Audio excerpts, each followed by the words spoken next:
చిన్న చిన్న కంపెనీస్లో 10 lakhs 15 lakhs అని చూపించేసి కాలేజ్ మట్టికి ఇక్కడ ప్లేస్మెంట్స్ ఏమంటాయి మేబీ నిజం అవ్వకపోవచ్చు. సో మనం ఈ ప్లేస్మెంట్స్ని ప్యాకేజెస్ని కన్సిడర్ చేయలేం ఒక ఫ్యాక్టర్ కింద. ఇలాగ రీచ్ అవుతానే నీకు ఎంత 50,000 శాలరీ ఉంటుందని చెప్పి అలా స్టార్ట్ చేశారు. అలా వాళ్ళకి ఫస్ట్ మంత్ ఇచ్చిన శాలరీ 10,000. బట్ ఇక్కడ యూనివర్సిటీ సైడ్ నుంచి చూసుకుంటే మనకు కనిపించేది ఏంటి 10 lakhs 15 lakhs కనిపిస్తుంది. కానీ అక్కడికి వెళ్ళి చూసుకుంటే ఆ 10,000 చేతిలో పెట్టి ఓం నమః శివాయ అంటారు వాళ్ళు. ఈ సోషల్ మీడియాలో ఈ ఫీడ్బ్యాక్స్ ఈ రివ్యూస్ ఇవన్నీ చూసి కాలేజ్లో జాయిన్ అవుతారు.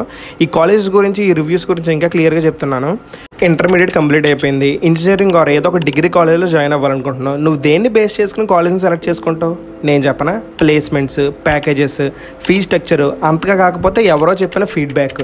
ఈ 2024లో కూడా ఇప్పుడు చెప్పిన వాటిని బేస్ చేసుకుని ఒక కాలేజ్ని సెలెక్ట్ చేసుకున్నావు అనుకో, నువ్వు ఆ కాలేజ్లోకి వెళ్ళిన తర్వాత ఇక్కడ ఎందుకు జాయిన్ అయ్యానరా బాబు అనిపించింది. అలా ఎందుకు అంటున్నాను ఈ వీడియోలో చూద్దాం. So without any further delay let's start the video and welcome to our channel. ఇది మన life Guru, the student life.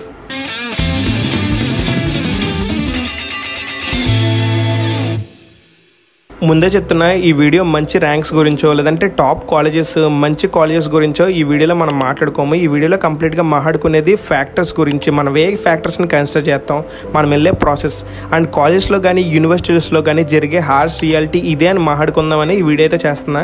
So ఇంక మన టాపిక్లోకి వెళ్ళిపోతే ఫస్ట్ ప్లేస్మెంట్స్ని ప్యాకేజెస్ని ఎందుకు కన్సిడర్ చేయొద్దు అంటున్నానంటే దీని గురించి కొంచెం నా రియాలిటీ షేర్ చేసుకుంటా. ఈ ప్లేస్మెంట్స్ అండ్ ప్యాకేజెస్ గురించి నా లైవ్ ఎక్స్పీరియన్స్. ఇక్కడ రియాలిటీలో కూడా ఏమవుతుందో చూద్దాం. ఇక్కడ 2 కేసెస్ చూద్దాం.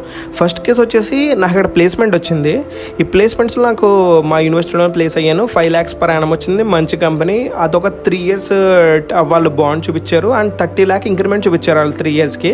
బట్ బాండ్ ఉండడం వల్ల నాకు కొంచెం ఇంట్రెస్ట్ లేదు అండ్ హైయర్ స్టడీస్ అంటే నేను కొంచెం ఇంట్రెస్టెడ్ వల్ల నేను అక్కడ ఇంట్రెస్ట్ అయితే చూపించలేదు. బట్ మా ఫ్రెండ్స్ అంటే ఇక్కడ మా యూనివర్సిటీ అనే కాదు, బయట యూనివర్సిటీ వాళ్ళు కూడా వస్తారు. వాళ్ళకి ఏంటంటే 10 lakhs per annum లేదంటే 5 lakhs 6 lakhs per annum వచ్చినాయి జాబ్స్.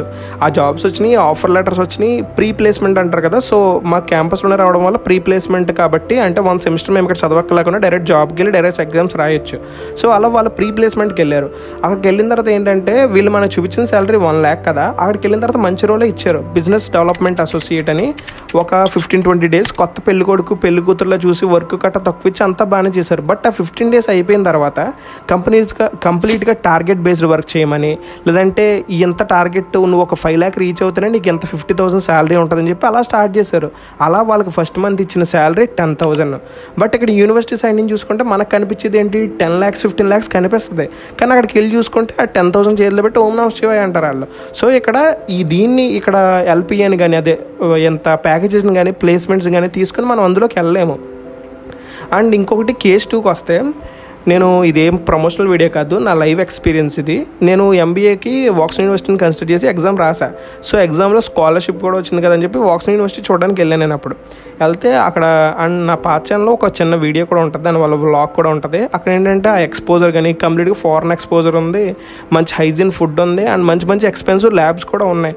బట్ నేను అక్కడ చూసింది ఏంటంటే అక్కడ ఉన్న ఇది ఏదైతే ప్లేస్మెంట్స్ ఉంటాయో ఆ ప్లేస్మెంట్స్ అన్ని 7 lakh నుంచి 10 lakh లోపే ఉన్నాయి.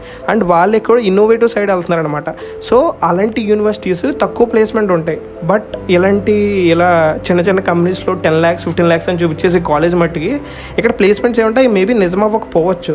సో మనం ఈ ప్లేస్మెంట్స్ని ప్యాకేజెస్ని కన్సిడర్ చేయలేం ఒక ఫ్యాక్టర్ కింద. సో ఇలా రియాలిటీ తెలుసుకోండి. ఇక్కడ ఇలా కంపెనీస్లో కానీ కాలేజ్లో కానీ వీళ్ళు చేసేది ఇది. అక్కడ 10 lakhs 15 lakhs ఉంటుంది కానీ అది ఏ పర్సన్కి వచ్చింది, ఆ పర్సన్కి అసలు వచ్చిందో రాదో మనకు తెలియదు కూడా. సో మనం దాన్ని ప్లేస్మెంట్స్ అనేది ఒక ఫ్యాక్టర్ కింద అసలు తీసుకోలేము. ఈ ప్లేస్మెంట్స్ గురించి ప్యాకేజెస్ గురించి రియాలిటీ మీకు అర్థమైంది అనుకుంటున్నాను. నెక్స్ట్ వచ్చేసి ఈ సోషల్ మీడియాలో ఈ ఫీడ్బ్యాక్స్ ఈ రివ్యూస్ ఇవన్నీ చూసి కాలేజ్లో జాయిన్ అవుతారు. ఈ కాలేజెస్ గురించి ఈ రివ్యూస్ గురించి ఇంకా క్లియర్గా చెప్తున్నాను. ఇప్పుడు మనం అమెజాన్లో కొనే 100 నుంచి 150 ప్రోడక్ట్కి చాలా ఫేక్ రివ్యూస్ ఉంటున్నాయి. అది కూడా ఎలా అంటే వీళ్ళు ఒక అసోసియేషన్ ఉంటుంది, అంటే లైక్ వెబ్సైట్స్ అలా ఉంటుంది. వాళ్ళకి ఒక 5,000 నుంచి 10,000 పే చేస్తే వాళ్ళకి వాళ్ళు అలా ఫేక్ రివ్యూస్ ప్రొవైడ్ చేస్తారు. ఒక 1,000 ఫేక్ రెస్పాన్సెస్ అలా ఇచ్చేస్తారు వాళ్ళు. సో అలా ఈ కార్పొరేట్ మొత్తం ఏంటంటే ఆ ఫేక్ రివ్యూస్ని కానీ లేదంటే ఫేక్ ఆన్లైన్ పాజిటివ్ ఒపీనియన్స్ని కానీ కంప్లీట్గా చేంజ్ చేసేస్తుంది. సో ఇలాంటి కేసులో మీరు ఆన్లైన్ రివ్యూస్ని గట్టా అసలు బేస్ చేసుకోకండి.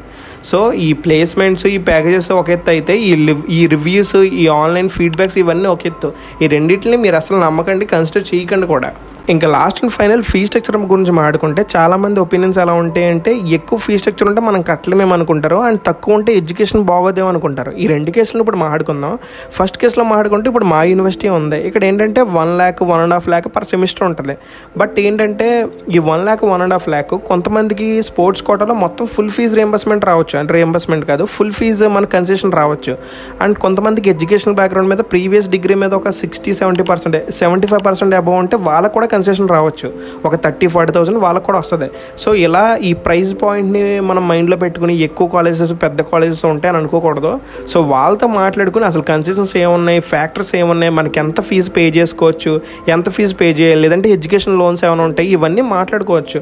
ఓన్లీ జస్ట్ ఒక కాలేజ్ని చూసి లేదంటే ఒక యూనివర్సిటీని చూసి ఇది ఎక్కువ ఫీజు మనం పే చేయలేమని వెనక్కి స్టెప్ వేస్తే అది మనకి కన్ఫర్మ్గా నెగిటివ్ అవుద్ది. బికాస్ ఏంటంటే అక్కడ కొన్ని ఫెసిలిటీస్ ఉండొచ్చు, లైక్ మనకి CGPA మీద రావచ్చు, ఇంకా ర్యాంక్ బేస్డ్ ఉండొచ్చు, ఇంకా అలా చాలా ఉంటాయి.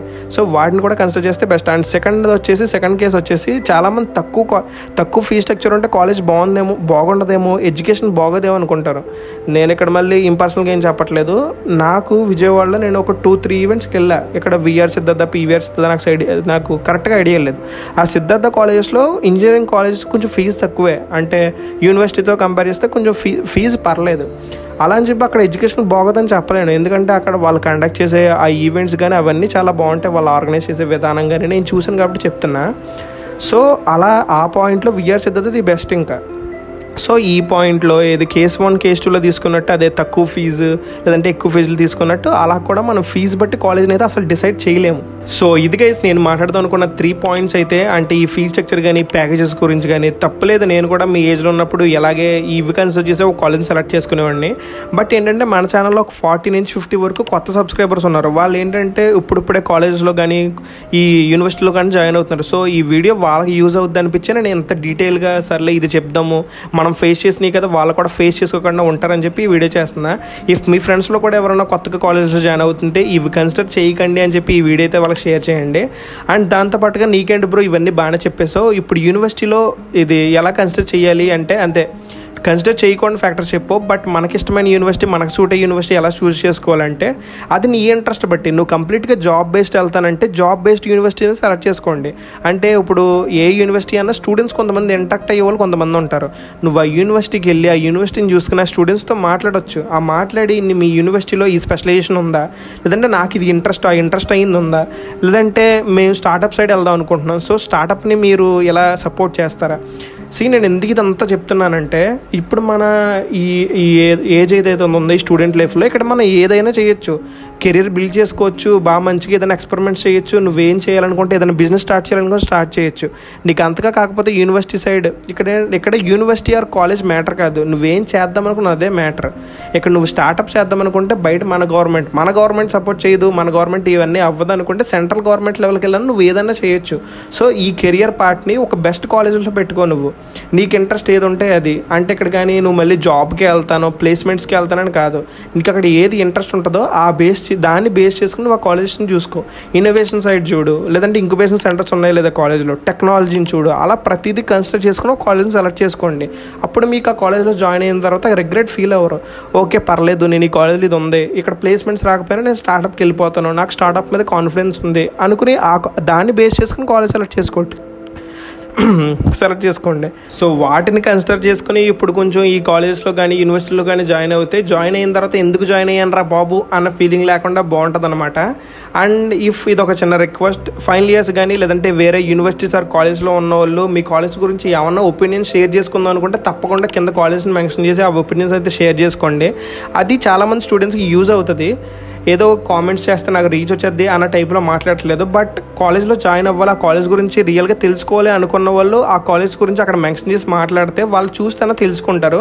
అండ్ కామెంట్స్ పెట్టడానికి ఇబ్బందిగా ఉన్న వాళ్ళు కెన్ మెసేజ్ మీ, కింద నా ఇన్స్టాగ్రామ్ ఐడి ఉంటుంది. అండ్ ఇక్కడ కూడా నా ఇన్స్టాగ్రామ్ ఐడి మెసేజ్ చేస్తాను, అది మెన్షన్ చేస్తాను. సో దట్ మీరు నాకు మెసేజ్ చేయొచ్చు, మనం ఏమైనా మాట్లాడుకోవాలి, ఈ కాలేజ్ గురించి కొన్ని చెప్పాలనుకుంటే చెప్పుకోవచ్చు. అండ్ ఇది నేను చెప్దాం అనుకుంది అయితే. And people who are joining in universities and colleges, all the best for your career. ఇది మన వీడియో అయితే. అండ్ కమింగ్ టు మన యూనివర్సిటీ రిలేటెడ్, మన యూనివర్సిటీకి కమ్యూనిటీ పోస్ట్లో పోస్ట్ చేశాను.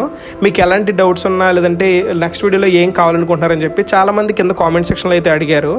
సో మీకు కూడా ఎటువంటి డౌట్స్ ఉన్నా అందులో అడగండి. నెక్స్ట్ వచ్చి Q&A క్వశ్చన్ అండ్ ఆన్సర్ వీడియోలో అయితే దాన్ని చూద్దాం.